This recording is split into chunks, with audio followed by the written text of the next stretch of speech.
गुलाबी साड़ी में रोती बिलखती इस महिला को देखिए। ये महिला अपने पति के मौत पर दहाड़े मार मार कर रो रही है।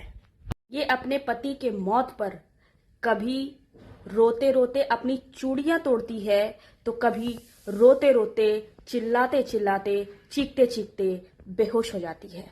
महिला को ऐसा रोता देखकर आसपास जितने भी लोग थे उनके आंखें नम हो जाती हैं और वो भी रो पड़ते हैं। महिला का दर्द लोगों से देखा नहीं जाता है और वह उसको संभालने के लिए कोशिश करते हैं, लेकिन महिला बेकाबू हो जाती है और वह बहुत ज्यादा दर्दनाक उसकी स्थिति होती है, क्योंकि वह अपने पति को खो चुकी है।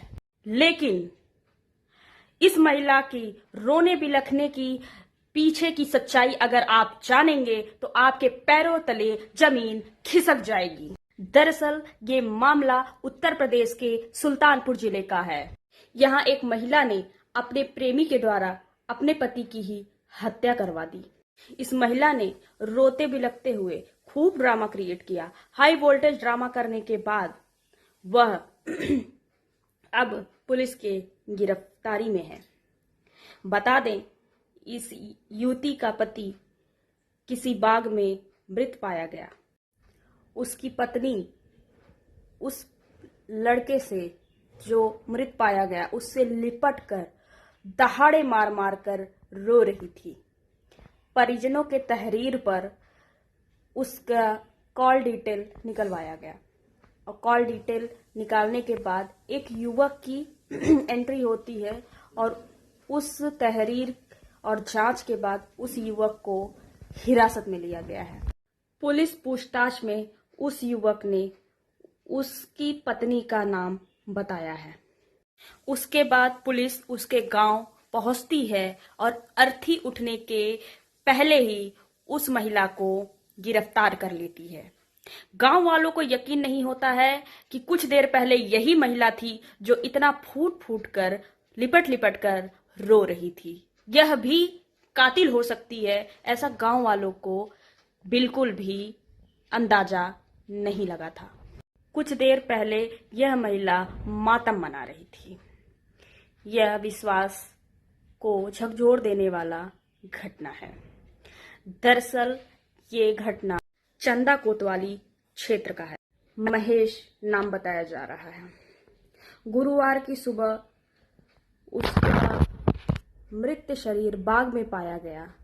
बता रहे हैं लोग कि उसका गला धारदार हथियार से रेता गया है।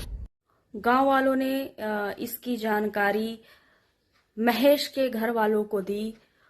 महेश के घर वालों में पूजा रोती बिलखती, गिरती पड़ती वहां पर पहुंचती है और वह लाश को देख करके बेसुध हो जाती है। शुरुआती जांच में पत्नी का अवैध संबंध की जानकारी निकल कर आ रही है। पुलिस एक्शन में आते ही पत्नी पूजा के मोबाइल का कॉल डिटेल निकलवाई तो एक संदिग्ध युवक पाया गया। से घंटों घंटों बातें हुई हैं। आरोपी से जब सख्ती से पूछताछ हुई तो आरोपी ने पत्नी पूजा का नाम बता दिया और युवक ने कत्ल करने की बात भी कबूल कर ली, जिससे अर्थी के बीच से ही पत्नी पूजा को पुलिस ने हिरासत में लिया और उन लोगों की गिरफ्तारी हुई। बता दें, मजदूर वर्ग से महेश था। वह मजदूरी करता था बाहर कहीं और बता रहे हैं लोग कि महेश के 3 बच्चे हैं। बताया जा रहा है लुधियाना में महेश पहले काम करता था, मजदूरी करता था। उसके बाद वह घर वापस लौट आया था। फिर उसके बाद वह लुधियाना नहीं गया। उसने लुधियाना जाने का फैसला नहीं किया और यहीं प्राइवेट जॉब करने लगा। बता दें, बुधवार की शाम सुबह जब महेश अपने काम पर जाता है, उसके बाद उसकी पत्नी, जिससे उसका अफेयर चल रहा था डंगर यादव से, उसके दुकान पे वह जाती है और जाने के बाद करीब रात 8 बजे जब उसका पति उसके दुकान से गुजर ही रहा था तो अपने पत्नी को और उस युवक को, डंगर यादव को, आपत्तिजनक हालत में पाता है। उसके बाद पत्नी पूजा घर वापस जाती है और उसको कॉल करके ये बोलती है कि पति को ठिकाने लगाना पड़ेगा, और उसके बाद वह अपने पति का लोकेशन भेजती है। उसके बाद डंगर यादव उसके पति के पीछे लग जाता है और रात करीब 11 बजे के समथिंग वह उसका मर्डर करके उसकी बॉडी बाग में फेंक देता है। उसके बाद जब पुलिस सिविल में जा करके एक संदिग्ध आदमी का उठाती है, फिर उसके बाद डंगर यादव की एक्टिविटी पर नजर रखती है और डंगर यादव बता रहे हैं कि बार बार लाश के आसपास ही था, वह अपनी दुकान बंद करता फिर अपनी दुकान खोलता। ऐसा वह काफी देर से कर रहा था। फिर उसका कॉल डिटेल भी उसका सर्विलांस पे लगाते हैं पुलिस।